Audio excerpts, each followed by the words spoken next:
Jangan lupa subscribe YouTube channel Metro TV News dan jangan lupa nyalakan notifikasinya.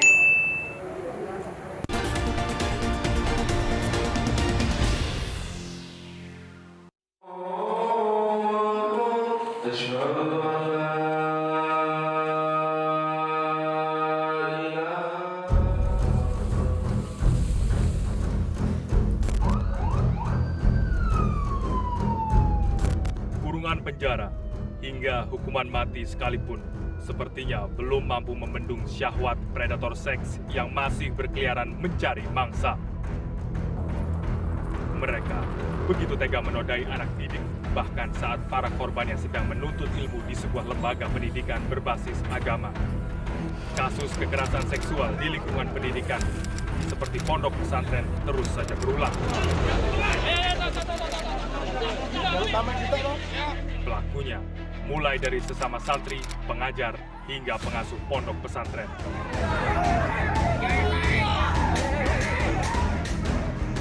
Data Kementerian Pemberdayaan Perempuan dan Perlindungan Anak menunjukkan pada bulan Juni 2022 tercatat ada sebanyak 1.463 orang anak mengalami kekerasan seksual. Jumlah tersebut menurun jika dibandingkan pada tahun 2021 yang mencapai 8.730 orang anak. Sementara di tahun 2020 ini ada sebanyak 6.980 orang anak, lebih banyak ketimbang tahun 2019, yakni sebanyak 6.454 orang anak. Menurut sebuah data medio tahun 2015 hingga 2020, pondok pesantren dan kampus merupakan dua lembaga pendidikan yang paling banyak dilaporkan terjadinya kasus kekerasan seksual. Kami pun mencermati di sepanjang tahun 2021 hingga saat ini terjadi sejumlah peristiwa kekerasan seksual yang terjadi di pondok pesantren. Maklum saja keberadaan pondok pesantren terbilang begitu besar. Hingga Agustus tahun ini saja, setidaknya terdapat 37.000 lebih jumlah pondok pesantren yang tersebar di 34 provinsi di Indonesia. Jawa Barat merupakan provinsi dengan jumlah ponpes terbanyak, yakni 11.697 ponpes. Kemudian disusul Provinsi Jawa Timur sebanyak 6.436 ponpes, Banten 6.290 ponpes, Jawa Tengah 4.842 ponpes, dan Aceh 1.626 ponpes. Sementara sisanya tersebar merata di seluruh Indonesia. Kementerian Agama mencatat jumlah santri dan santriwati hingga saat ini diperkirakan lebih dari 5 juta santri. Jumlah yang besar ini diprediksi akan terus bertambah seiring dengan semakin menjamurnya pondok pesantren di daerah. Apa sebenarnya yang terjadi? Mengapa kasus kekerasan seksual di pondok pesantren sulit dibendung? Benarkah selama ini pengawasan di lingkungan ponpes begitu lemah? Inilah The Journalist. Benteng moral penghadang predator seksual.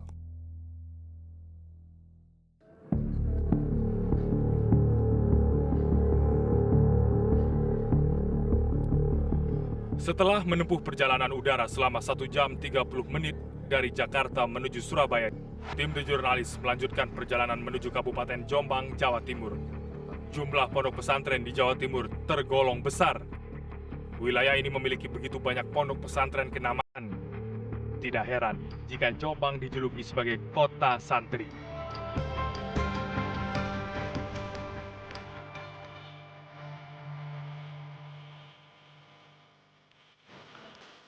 Kami ingin melihat lebih dekat bagaimana pengelolaan pondok pesantren mulai dari sistem pendidikan hingga aspek pengawasan terhadap aktivitas santri. Tempat pertama yang kami datangi adalah Pondok Pesantren Majma'al Bahrain Sidikiyah.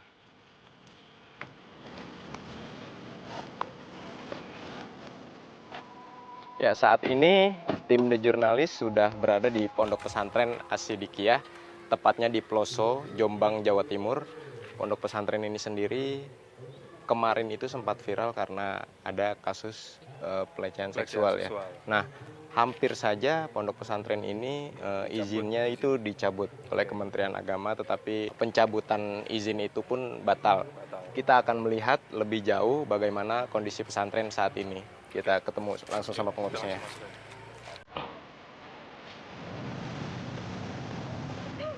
Awal Juli lalu, pondok pesantren yang berada di wilayah Ploso Jombang ini mendapat sorotan tajam publik karena ulah salah satu oknum pimpinannya, yakni Muhammad Subhi Azal Sani atau Beci, karena diduga menjadi pelaku kekerasan seksual terhadap sejumlah santri di ponpes yang ia kelola. Alih-alih mengajarkan ilmu metafakta yang ia kuasai kepada para santrinya, Subhi diduga melakukan pelecehan dan pemerkosaan kepada sejumlah santriwati yang diasuhnya pada 2019 silam. Ketika itu, korban diiming-imingi diajarkan ilmu metafakta, namun naas justru berujung menjadi peristiwa yang memilukan. Meski sudah ditetapkan menjadi tersangka, namun putra Kiai Haji Muhammad Mukhtar Ukti ini acap kali mangkir saat menerima panggilan polisi sejak 2019. Puncaknya, tim gabungan Polda Jawa Timur dan Polres Jombang melakukan penjemputan di pondok pesantren milik keluarga besarnya itu. Drama penjemputan sejak pagi hingga malam hari di pondok saat itu tak pula membuat Subhi keluar dari persembunyiannya. Usai drama panjang penangkapan selama belasan jam tersebut, Subhi akhirnya menyerahkan diri ke Polda Jawa Timur.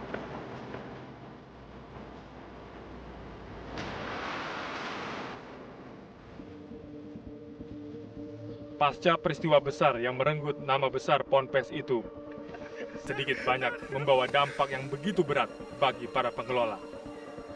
Maklum saja, pondok pesantren yang berdiri sejak puluhan tahun silam ini seketika ternoda akibat perilaku salah satu oknum pengasuhnya. Saat itu merasakan betapa beratnya ini sebagai ujian ketika itu.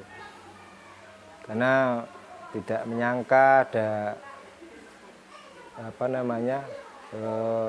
banyak para petugas institusi yang datang ke sini begitu banyak, sehingga anak-anak itu ada yang ya takut, ada yang biasa saja, bahkan ada yang dibawa gitu ya.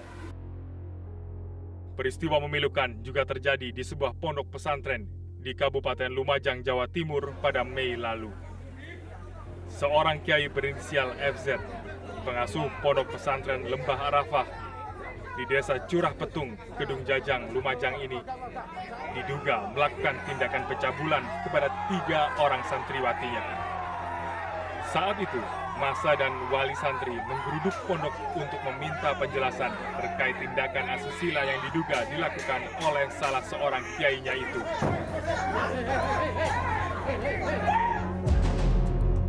Tidak hanya itu, pada akhir tahun 2021 silam, publik di tanah air juga dibuat geger dengan mencuatnya kasus pemerkosaan dan pencabulan santriwati yang terjadi di Bandung, Jawa Barat. Adalah Heri Wirawan, pemilik sekaligus pengasuh pondok pesantren Tahfiz Al-Ikhlas, Yayasan Manarul Huda Antapani, serta Madani Boarding School Cibiru, Kota Bandung. Begitu gelap mata menggauli belasan santrinya hingga hamil. Perbuatan keji itu sejatinya ia lakukan selama 5 tahun terakhir, sejak tahun 2016 hingga akhirnya terbongkar pada tahun 2021 silam. Akibat perbuatan bejatnya itu, Heri Wirawan telah divonis mati oleh Pengadilan Tinggi Bandung. Masih dari Bandung, yang terbaru adalah terungkapnya dugaan pencabulan terhadap 20 orang santriwati yang dilakukan oleh oknum pimpinan ponpes di kawasan Ketapang, Bandung, Jawa Barat. Diduga pelaku melancarkan aksinya sejak tahun 2010 silam dengan modus membuka praktik pengobatan ruqyah kepada para korbannya. Kelakuan bejat oknum pengasuh ini justru dilaporkan oleh mantan istri yang diduga mengetahui kelakuan ex-suaminya itu terhadap para santrinya. Mantan istri daripada pemilik pondok itu menyampaikan bahwa mantan suaminya telah melakukan perbuatan cabul terhadap santri. Kemudian kami sampaikan agar kami membutuhkan kesaksian daripada korban, sehingga pada hari Jumat kami mendapatkan informasi bahwa ada korban yang telah diperlakukan cabul oleh si pemilik pondok. Rentetan peristiwa kekerasan seksual yang dialami para santri boleh jadi bukan hal baru di Indonesia. Sudah begitu, minimnya pengawasan baik di internal Ponpes dan masyarakat sekitar membuat praktik bejat ini sulit dihentikan. Saat ditemui tim The Jurnalis di kantornya, Komisioner KPAI Retno Listiarti mengamini jika relasi kuasa berperan besar menjadi pemicu terjadinya praktik kekerasan seksual di pondok pesantren selama ini. Ada relasi kuasa ya di sini. Pasal relasi kuasa ini bisa digunakan oleh kepolisian dalam kasus seperti ini gitu. Nah, relasi kuasa ini kemudian anak ini tidak dalam pantauan, kemudian mungkin CCTV juga tidak terlihat gitu ya. Si pelaku mengambil lokasi-lokasi yang tak ada CCTV-nya, maka ya terjadilah kekerasan seksual itu. Jadi salah satunya adalah sistem pencegahan itu, makanya harus membangun sistem yang namanya pengawasan. Kalau pengawasannya lemah, peluang anak-anak menjadi korban besar. Peristiwa ini merupakan fenomena gunung es dan semakin membuktikan betapa relasi kuasa antara pelaku terhadap korban begitu dominan. Tidak sedikit korban yang berani melapor karena para pelaku memiliki pengaruh besar, terhormat, hingga disegani para santrinya. Di pondok pesantren bagi saya yang terpenting itu kiainya siapa, karena saya punya keyakinan betul bahwa asuhan seorang kiai itu betul-betul membawa barokah gitu.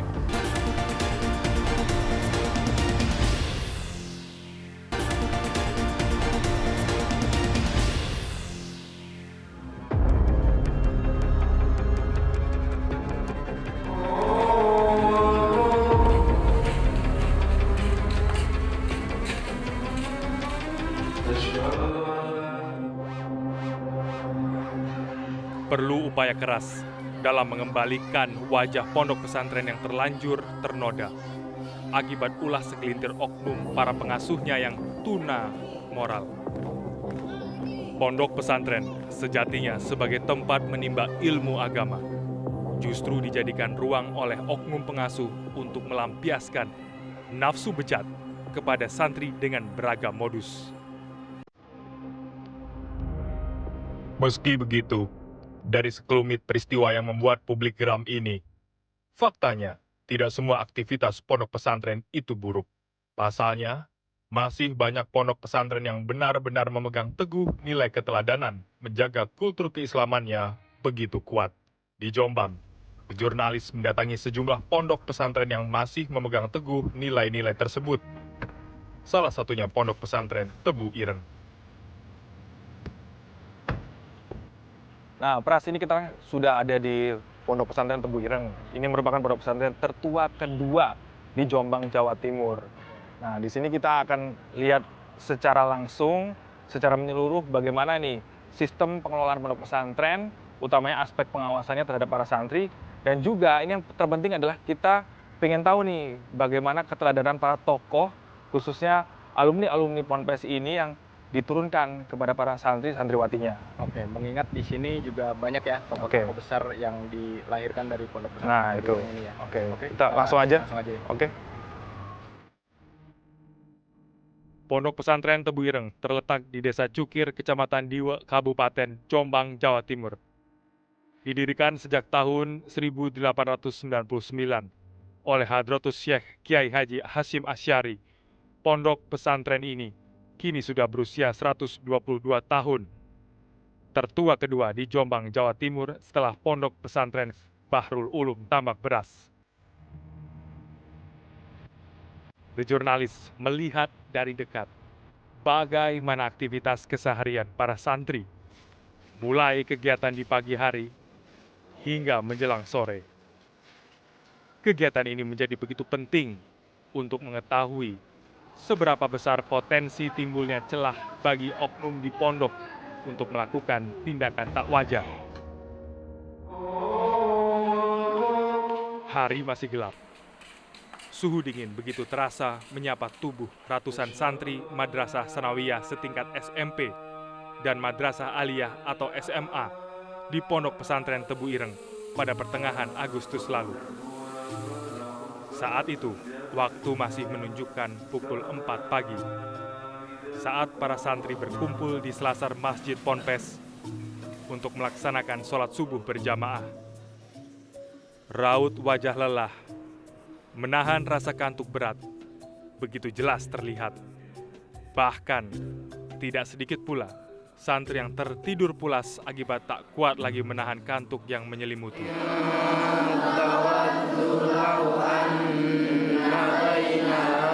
Usai sholat berjamaah, mereka melanjutkan kegiatan mengaji bersama di masjid dan asrama masing-masing selama 1 jam pertemuan hingga pukul 6 pagi.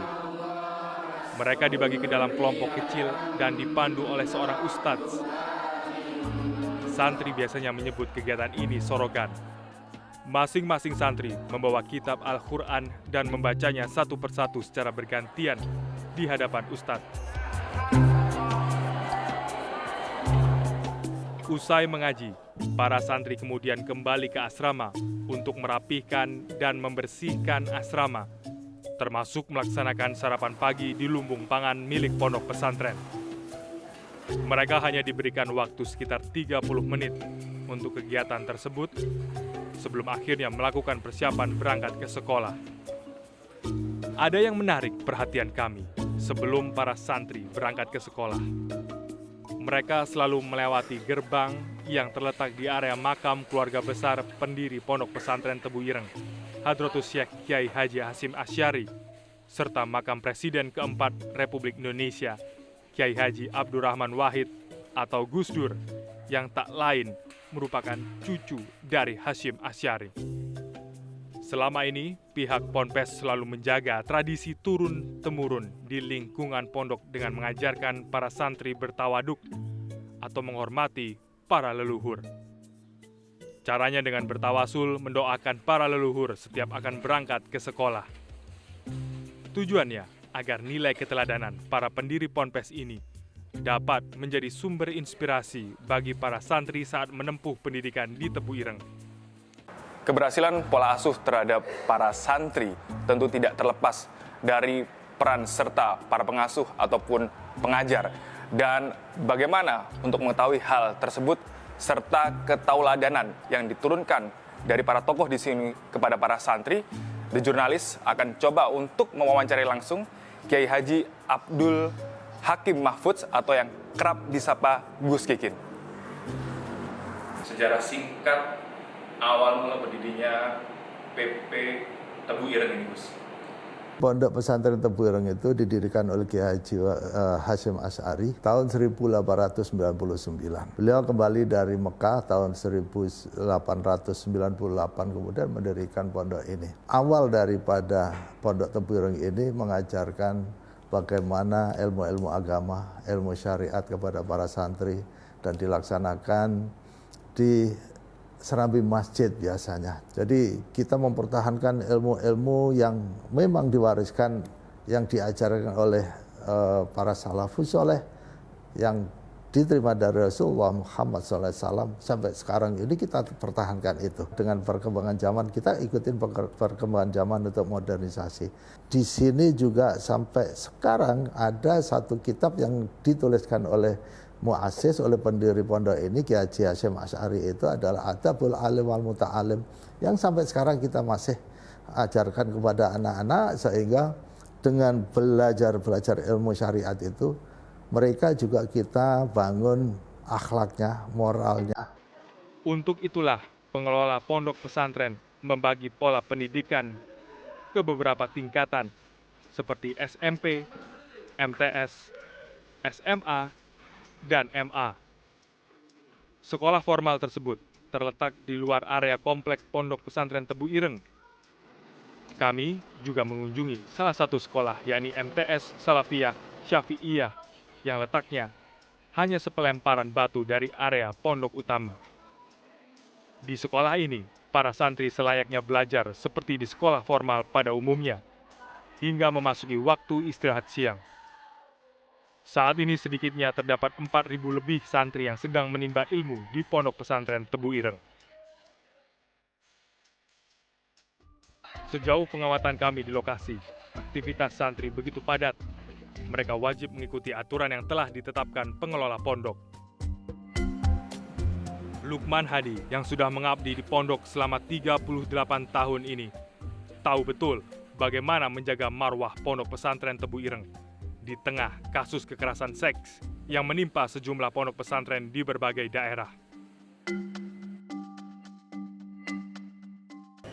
Adanya tindakan kekerasan di sejumlah pondok pesantren yang dilakukan oleh oknum. Saya kira itu masalah yang sensitif ya, tetapi saya kira pesantren sudah banyak sekali melahirkan tokoh-tokoh besar, melahirkan yang positif ya, yang menjadi pemimpin, menjadi ulama dan sebagainya.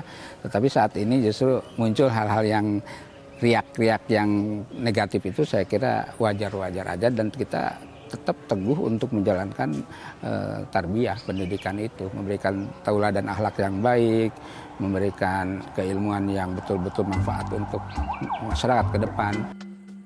Meski rentetan kasus kekerasan seksual belakangan terus mengintai pondok pesantren di Indonesia, cerita kelam itu tak lantas mematahkan semangat sejumlah wali santri yang tetap yakin untuk menyekolahkan anaknya di pondok pesantren. Seperti yang dilakukan Ahmad Muzaki, seorang wali santri asal Sidoarjo, Jawa Timur ini.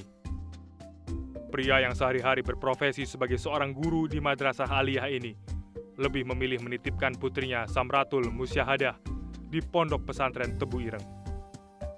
Ditemui saat mengunjungi sang putri, Ahmad Muzaki berharap putrinya memiliki pengetahuan agama yang mumpuni dan kelak menjadi anak yang mandiri. Pondok pesantren dan sekolah itu berbeda. Kalau sekolah, mesti yang saya tanyakan kurikulumnya bagaimana, yang diajarkan apa. Tapi kalau di pondok pesantren, bagi saya, yang terpenting itu kiainya siapa. Karena saya punya keyakinan betul bahwa asuhan seorang kiai itu betul-betul membawa perbedaan, membawa perubahan dengan doa-doa, kalau dalam bahasa santri, barokah gitu. Sebagai salah satu pondok pesantren yang banyak mencetak tokoh nasional berpengaruh di Indonesia, menanamkan nilai keteladanan kepada santri menjadi kunci penting agar terbentuk karakter santri yang tidak hanya bernas, tapi juga berilmu dan memiliki kecakapan moral. Kondisi ini juga berlaku bagi para pengasuhnya. Bentuk keteladanan apa yang ingin ditularkan kepada santri dan santriwati di sini? Sehari-hari apa yang kita lakukan itu ya memang harus menjadi keteladanan bagi mereka, dan kita juga harus mampu untuk menjaga bagaimana keseharian kita, apa yang kita lakukan sehari-hari itulah. Jadi itu merupakan hal-hal yang merupakan tradisi yang mana kita jaga terus sampai saat ini. Walaupun pengawasan pengetatan di internal itu sudah ada, tetapi pasti masih tetap ada saja.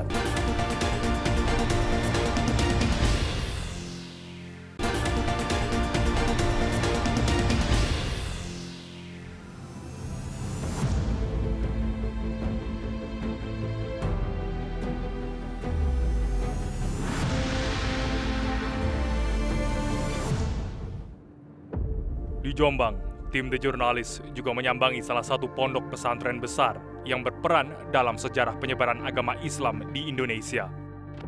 Adalah Pondok Pesantren Bahrul Ulum Tambak Beras yang didirikan oleh Kiai Haji Abdus Salam pada tahun 1838 Masehi silam.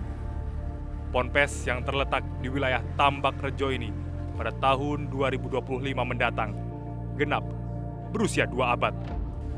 Berdiri di atas tanah seluas kurang lebih 10 hektar. Jumlah santri di pondok ini mencapai 14.000 santri. 60% santri putri dan 40% sisanya santri putra. Para santri bermukim di 46 asrama yang berada di lingkungan pondok pesantren.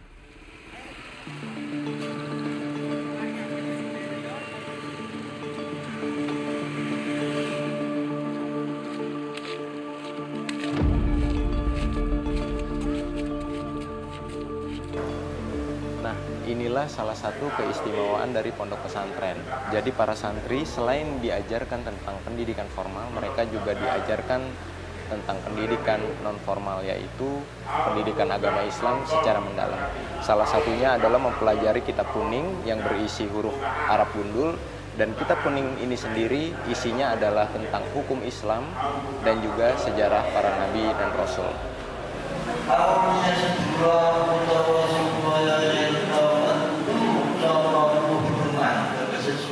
Mengaji kitab kuning merupakan bagian dari pendidikan diniyah yang diterapkan di pondok pesantren Salafiyah seperti Ponpes Bahrul Ulum Tambak Beras ini. Biasanya aktivitas ini dilakukan selepas sholat subuh, zuhur, asar, dan sehabis sholat isya. Materi yang dipelajari dari kitab kuning terkait akidah, tata bahasa Arab, ilmu tafsir, ilmu hadis, ilmu husul fikih, ilmu fikih, hingga sastra.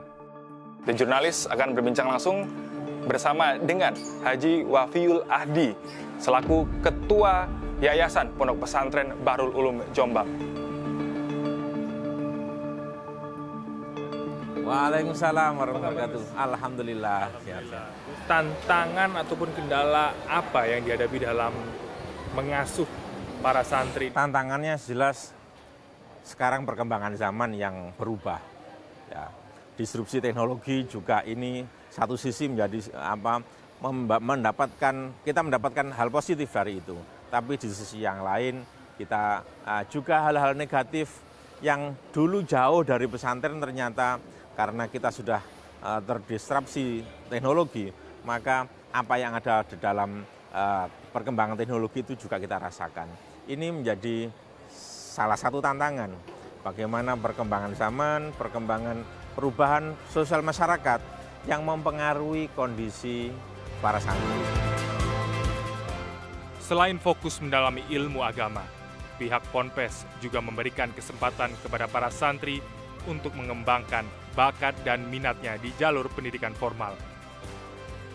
Seperti yang dilakukan oleh Hilyan Syah Aminullah, santri kelas 9 MTS Negeri 3 Tambak Beras, yang berprestasi di bidang olahraga pencaksilat. Hilyan menekuni pencaksilat sejak kelas 4 sekolah dasar dan merupakan warisan turun-temurun dari keluarga besarnya. Kemahiran jurus silatnya semakin berkembang ketika ia berlatih di Ponpes karena tergabung dengan santri lain dari berbagai tingkatan. Ia dan sejumlah santri lain berlatih 3 kali dalam sepekan di gedung olahraga serbaguna Hasbullah. Ketekunan Hilyansyah akhirnya berbuah manis. Ia berhasil mengukir prestasi. Beberapa di antaranya adalah juara 3 tunggal pra-remaja putra dan juara 2 ganda pra-remaja dalam kejuaraan Pagar Nusa Bahrul Ulum Cup 4 2022. Kegiatan itu sekaligus memperingati Al-Halatul Kubro, Haul Masahih, hari ulang tahun madrasah ke-107 tahun, dan Ponpes Bahrul Ulum ke-197 tahun. Yang membuat beda itu apa sih? Jika saya dibayangkan di rumah ketika masuk pondok paling enak lah gitu. Ternyata pas masuk di sini ya emang sulit. Sulit terus rasanya beda gitu Mas. Hawa rumah sama hawa pondok. Tapi gimana lagi emangnya nuntut ilmu kan gitu, harus susah.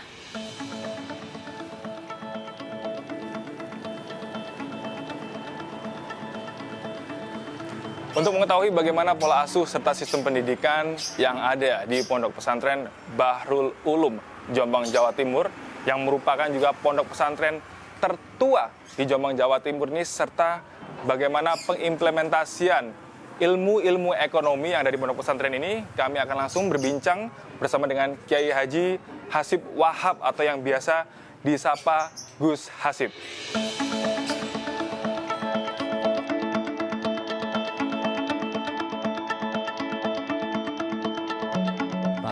Memegang teguh al-muhafadzatul qadim saleh wa akhdul bijadidil aslah. Jadi kita itu memelihara dan meneruskan dari hal-hal peninggalan dari para leluhur yang baik, yang sudah baik, itu kita pelihara. Kemudian tapi kita juga terbuka atau membuka diri pesantren ini untuk ilmu-ilmu yang baru, yang lebih baik lagi. Bagaimana upaya Ponpes Bahrul Ulum untuk mencegah adanya celah bagi oknum-oknum untuk bertindak kekerasan di lingkungan pondok pesantren, utamanya di Bahrul Ulum? Ya, itu sudah kewajiban untuk menyampaikan tentang ini yang halal, ini yang haram, ini yang boleh dan ini tidak boleh dan seterusnya, sehingga apalagi akhlak, nah, itu kita utamakan. Jadi untuk itu kalau soal syariat itu sudah maksimal dan kita pertahankan, dan alhamdulillah sampai sekarang ya istilahnya masih mentaati syariat larangan yang oleh Allah, dan kita melaksanakan perintahnya Allah, amar ma'ruf nahi munkar. Tidak hanya fokus dalam mempelajari pendidikan Islam dan umum kepada para santri, pondok pesantren ini melalui wadah Ikatan Keluarga Alumni Bahrul Ulum juga mengembangkan ekonomi pesantren berbasis syariah. Tujuannya, selain untuk meningkatkan kesejahteraan anggota dan umat, diharapkan dapat pula dilakukan oleh para santri ketika sudah lulus. Adapun soal pendidikan ekonomi atau implementasinya dan sebagainya, itu secara tidak langsung lah. Itu ada suatu pendidikan yang praktek langsung, antara lain kalau dalam bidang administrasi, yaitu mengelola sebuah keuangan, itu juga dari para santri sudah dipraktekkan dengan menjadi pengurus pondok pesantren hampir 7-8 tahun, yaitu kita punya bank yang BPRS, nah, jadi bank perkreditan untuk rakyat tapi berbasis syariah. Meski Koperasi Simpan Pinjam dan Pembiayaan Syariah BMT Rizghona dan sejumlah produk simpanan lain baru terbentuk pada pertengahan tahun 2014 silam, animo santri dan masyarakat sekitar begitu terbantu dengan keberadaan koperasi ini. Hampir setiap pesantren di negeri ini memiliki program kegiatan demi menunjang keilmuan santri, mulai dari pendidikan diniyah Islam, olahraga, hingga mengembangkan ilmu ekonomi Islam. Husnul Maram, Kepala Kantor Wilayah Kementerian Agama Jawa Timur, lebih jauh menyoroti mengapa kekerasan seksual kerap terjadi di lingkungan pondok. Di tengah minimnya pengawasan yang berasal dari luar pondok, acap kali menyulitkan masyarakat atau institusi untuk mendeteksi kekerasan seksual yang menimpa santri. Sebenarnya apa penyebab terjadinya tindakan kekerasan di lingkungan pondok pesantren? Sebelum Indonesia merdeka, pondok pesantren sudah ada. Jadi ada sajalah, walaupun pengawasan pengetatan di internal itu sudah ada, tetapi pasti masih tetap ada saja. Beberapa penyebabnya, terutama yaitu kesanatan itu masih belum jelas. Sehingga untuk tafakufiddin itu juga tidak maksimal. Seharusnya pondok pesantren itu kan santri-santri itu selama 24 jam itu kan menginap di asrama. Dan santri-santri itu di asrama itu dibagi-bagi. Ada istilahnya gotaan atau kamar, satu kamar katakanlah 40 orang, kamar yang besar. Atau ada juga yang satu kamar hanya 10 orang. Nah, anggap saja yang 10 orang. Itu semestinya pondok pesantren memberlakukan kewajiban atau SOP-nya di dalam satu kamar 10 orang itu, 10 santri itu harus ada murabinya atau yang bertanggung jawab sebagai orang tuanya. Dan disitulah selalu diawasi, dibimbing, dibina, dan praktek-praktek keseharian itu ada murabinya, ada bapaknya atau ada ibunya. Kalau santri perempuan ada ibunya, kalau santri laki-laki ada bapaknya. Sehingga itu meminimalisasi terjadinya hal-hal yang tidak diinginkan. Dan selama ini pondok-pondok pesantren itu masih gandol masih gandol diawasi oleh pengawas pendidikan sehingga tidak maksimal. Pondok pesantren sebagai lembaga pendidikan agama tentu menjadi tempat paling ideal untuk melahirkan generasi penerus bangsa yang cerdas secara intelektual, namun juga berakhlakul karimah. Namun faktanya, sejumlah peristiwa memilukan justru silih berganti menyeruak ke permukaan, semakin mencoreng nilai-nilai luhur keteladanan yang selama ini ditanamkan. Memang dulu pesantren itu diibaratkan buah kerajaan, jadi rajanya ataupun semacam patinya, hulu balangnya bisa berbuat apapun.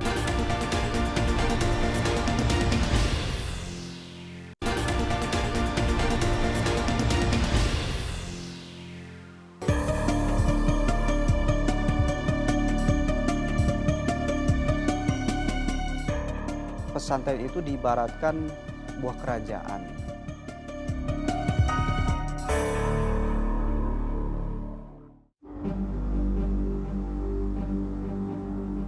Tidak hanya di daerah, tim The Jurnalis juga memantau aktivitas pondok pesantren di kawasan ibu kota DKI Jakarta.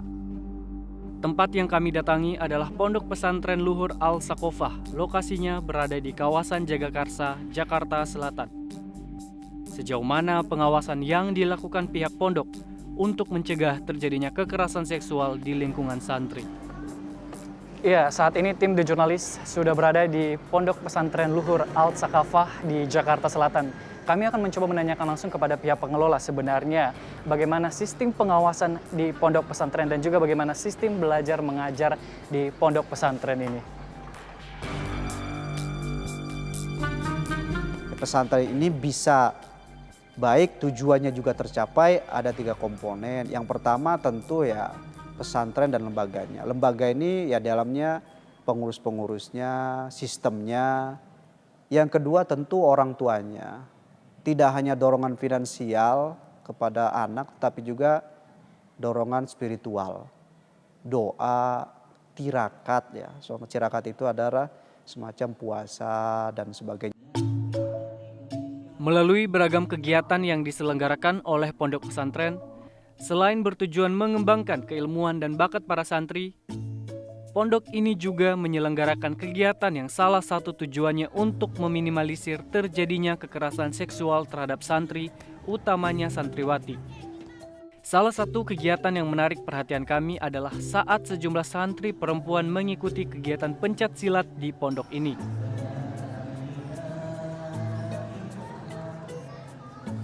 Maklum saja, di tengah perkembangan zaman yang kian pesat, pola pembelajaran dan pengawasan di lingkungan pondok pesantren harus menyesuaikan. Saya kira pesantren harus mengikuti perkembangan zaman. Memang dulu pesantren itu diibaratkan buah kerajaan. Jadi rajanya ataupun semacam patinya, hulu balangnya bisa berbuat apapun. Ada kekuasaan sangat kuat sekali, tidak ada pengawasan. Tapi sekarang apalagi sejak internet ini begitu merambah dunia dari desa ke kota itu, ada kecenderungan pesantren yang perlu diubah. Ada juga undang-undang yang perlu kita pahami ya. Tentunya terutama undang-undang yang berkaitan dengan anak. Tidak hanya kekerasan fisik sebenarnya. Kekerasan seksual juga itu kita sangat hati-hati di sana. Jadi pengawasan per kamar itu ada ketua-ketua tersendiri. Lalu di setiap lorong juga, setiap tingkat kamar itu juga ada pengawasan yang tentu karena kegiatannya di kamar itu dari siang ya, karena ke pagi banyak di sekolah, itu juga diawasi oleh bagian kepala asrama dan juga ketua-ketua lorong dan kamarnya. Lebih jauh, Komisioner KPAI juga menyoroti betapa sistem pembelajaran di tengah pandemi juga turut menjadi pemicu pola pengawasan santri di pondok pesantren menjadi begitu lemah. Jadi kalau dulu suka dibesuk-besuk nih anak-anak nih ya, dikunjungi oleh orang tuanya, maka kemudian terjadi pencegahan kunjungan. Ingat ya peristiwa itu kan ya, jadi pada saat pandemi. Nah tidak lama kemudian memang banyak sekali laporan. Nah saya sih menghubungkan ya, ketika orang tua tidak bisa ya membesuk anak-anak ini atau tidak bisa mengunjungi sementara tidak ada handphone, anak-anak ini juga nggak boleh bawa handphone, maka kemungkinan besar ini anak ini jadi pengawasan orang tuanya minim. Itu memberi peluang pada pelaku-pelaku ini melakukan. KPAI juga mendorong pemerintah lebih intens membentuk bilik aduan jika sewaktu-waktu terjadi peristiwa kekerasan serupa di pondok pesantren. Termasuk segera menertibkan aturan tegas di kementerian terkait agar kekerasan seksual di pondok pesantren yang dilakukan oleh oknum pengasuhnya dapat dicegah. Membangun sistem pengaduan yang tidak tunggal. Tidak tunggal itu jangan satu, misalnya cuma di sekolahan itu aja. Ya kali kalau kemudian ditindaklanjuti gitu ya.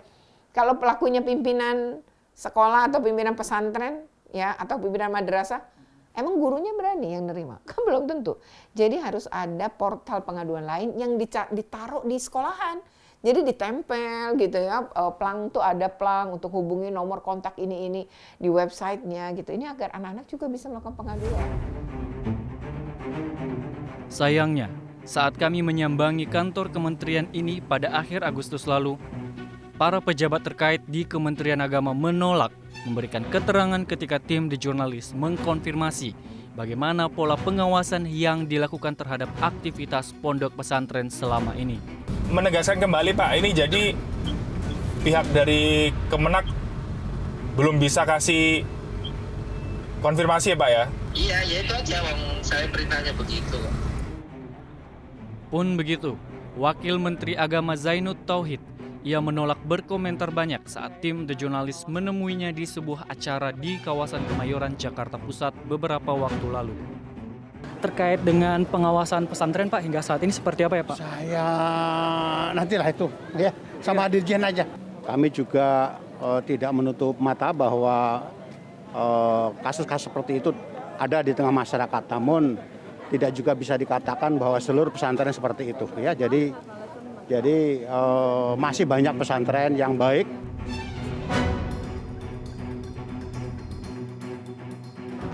Iya, kemarin kami sudah mencoba menanyakan langsung kepada Wakil Menteri Agama terkait dengan bagaimana sebenarnya pengawasan di pesantren ini. Kenapa terus saja terjadi kekerasan di pesantren? Ditemui di sela-sela agenda rapat kerja dengan Komisi 8 DPR RI pada Rabu 31 Agustus lalu, Yakut Kholil Kumas, Menteri Agama juga menjawab diplomatis saat ditanya soal lemahnya pengawasan di pondok pesantren sehingga muncul kasus kekerasan seksual. Termasuk soal belum rampungnya regulasi yang dibuat untuk mencegah kasus kekerasan seksual di lingkungan pondok pesantren maupun lembaga pendidikan keagamaan. Bapak terkait dengan lembaga pengawasan di pesantren Pak, seperti apa? Salah Pak, pengawasan apa? Kekerasan Pak di pesantren. Ya itu kan kita sudah siapkan kajiannya, sudah siapkan peraturannya, nanti pada saatnya kita publish. Yang jelas tidak akan kita biarkan kekerasan, pelecehan seksual atau apapun ya, apapun dimanapun di lembaga pendidikan terutama, apalagi di bawah Kementerian Agama. Kapan PMA-nya terbit Pak? Ya segera, nanti kita umumkan pasti Pak.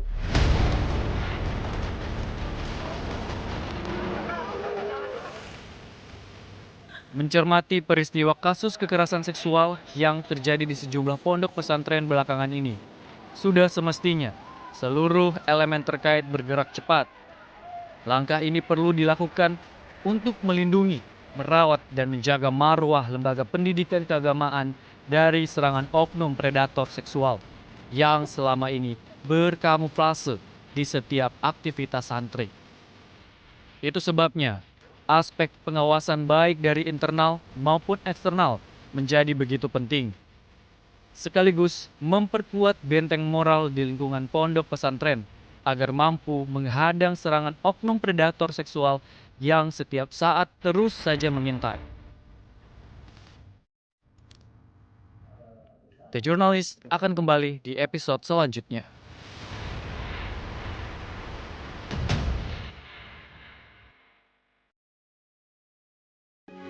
Metro TV